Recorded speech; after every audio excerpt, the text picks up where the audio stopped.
Hey team, Patrick here with your next tennis coaching session. And in today's lesson, I want to talk about the backhand and specifically the two-handed backhand. Now, I actually use a one-handed backhand myself. I'll get these excuses in early in case these demo swings don't go perfectly to plan.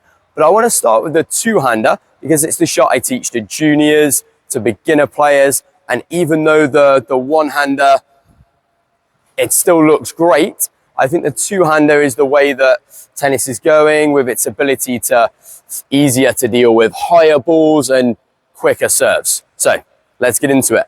Grip-wise, not too much flexibility here. We want the continental grip, the chopper grip with our bottom hand, where our top hand can be on the side in this Eastern forehand grip. If you're not already in this grip in your ready position, you're going to want to get into this position with your hands as you make your turn. So you can use your top hand to control the racket and change your grip. It starts with this unit turn. I want to turn my whole body as a unit as the ball leaves my opponent's strings. And this first position, this first checkpoint that we're looking for is that we at least turn our upper body a little bit past our hips to where our strings face off here to the side. Now, if we can also have the racket head a little bit above our hands, above the grip level here in this position, that'd be great because it allows me to create a little bit more of a loop and gives me a little bit more fluidity in my swing. Though there's a little bit more sort of a range of acceptability here on the backhand, maybe compared to something like a forehand. We've seen players like Venus Williams start with the racket head a little bit lower, but the key is going to be getting my strings off to the side with this turn. Now I can move to the ball with my racket already set up in this position, and stance-wise, whether I play in an open stance or more of a closed stance, this is going to be dictated by the ball I receive. So I don't want you to overthink your footwork. Just let your feet carry you to the ball. But if possible, I do like to see my players play the backhand with more of a neutral stance. This allows me to step into the ball and really transfer my weight from my back foot to my front foot.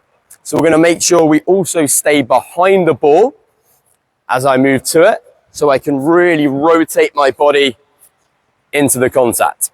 There is going to be a little bit less rotation though than a forehand. My back shoulder is going to be slightly behind my front shoulder in this position on the backhand at contact, whereas on the forehand it's already slightly ahead by this point. Now, from the contact, the swing path on the backhand is going to be crucial. We're going to want to swing up to the ball, keep the racket to the side of our hands initially as we go through the ball until we reach this point where the tip of my racket faces forwards and I can now complete my swing over my opposite shoulder.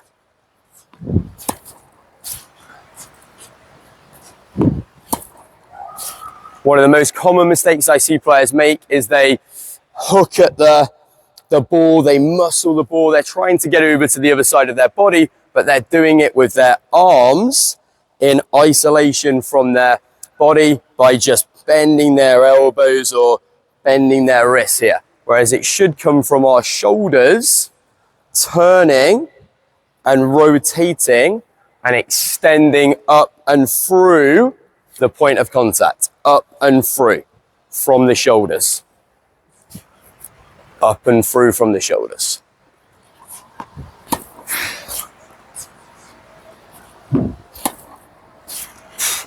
This allows me to have a much longer, what we call contact zone, where my strings stay facing the target for longer, giving me more control. I said in the description of this video, we were going to hit our backhand like Djokovic, and I meant it. This is a real Djokovic move. If you watch him, how much he extends out through the point of contact here. I call it keeping the triangle. We keep this triangle between our body and our arms initially coming through the ball. We don't break the elbows or the wrists too early.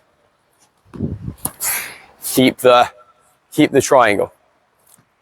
Now, this allows me to finish with my left elbow facing the target as a right-hander, and my right elbow pulled back to the side like a golf swing on my finish. My elbows are up and I've got space between my body and my arms here in this position. Maybe it's not the best phrase to say finish over your shoulder. We don't want to touch the front of our shoulder here, but we actually want to bump our shoulder blades with our racket on our finish.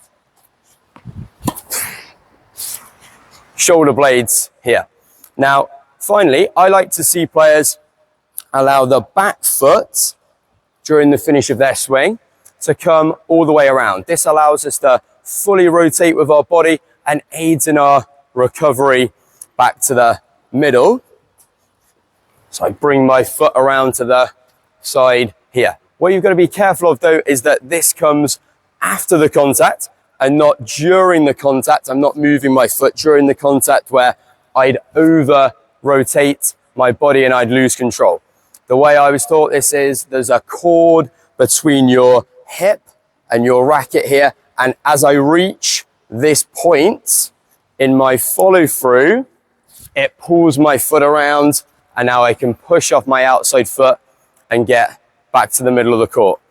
Now, I've really had a lot of success over the past few weeks of my students making these moves. So all you two-handers out there, go and practice this. And for the one-handed backhand players, don't worry, I got you covered in a future video.